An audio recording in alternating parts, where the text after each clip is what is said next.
Okay, what we want to take a look at now is how we can observe this property from our app component.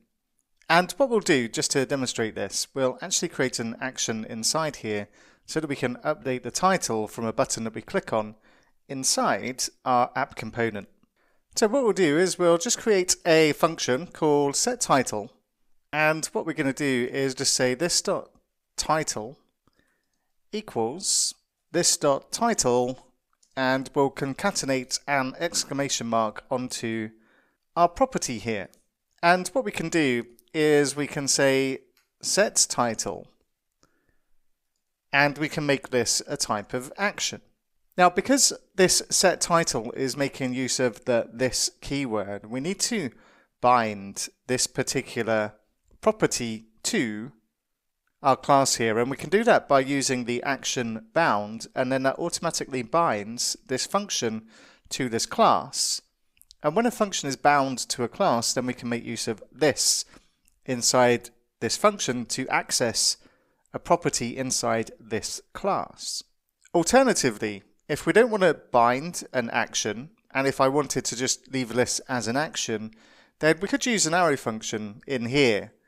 And using an arrow function in this way automatically binds this function to this class, and we don't need to specify the action.bound there.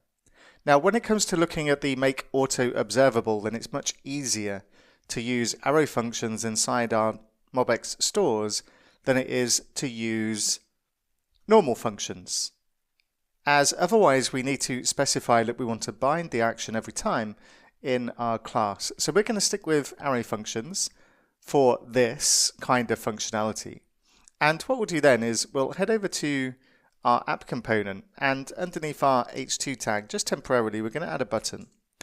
And we'll make it a self-closing tag, and we'll give it some content equal to add exclamation. And we'll make it positive, and we'll give it an on-click event. And we're going to set the on-click event to the activity store dot set title. And what this will do is every time we click this button, in theory, it should add an exclamation mark to our activity store title.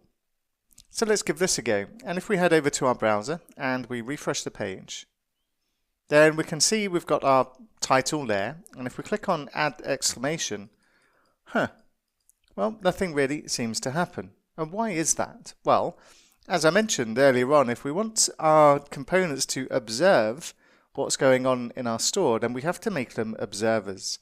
So inside this particular class, we've got our function, our app, and what we can do down at the bottom here, where we've got our export default app, we can export default observer, and we'll get the observer from MobX React Lite, and then we could just wrap our app function inside parentheses and pass the app component to the observer function, and this observer higher order function is going to return our app component with those additional powers, and it's going to be able to observe the observables in our store. And if we go back and let's just refresh the page, and if we click on add exclamation, now we can see that our component is rendering the exclamation marks anytime we click on the button. So the system works, and let's go back and just make a couple of adjustments to our activity store, or make a single adjustment, because I mentioned that we can use make observable in this way, and this works fine.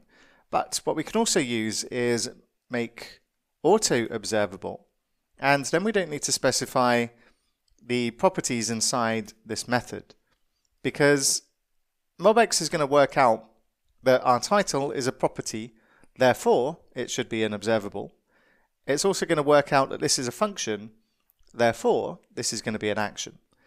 And using make auto observable in this way just means that we can type a little bit less code and get the same functionality. And if we go back and refresh the page once again, then we should find that we haven't lost any functionality. We can still observe the observable and use the action from MobX as well.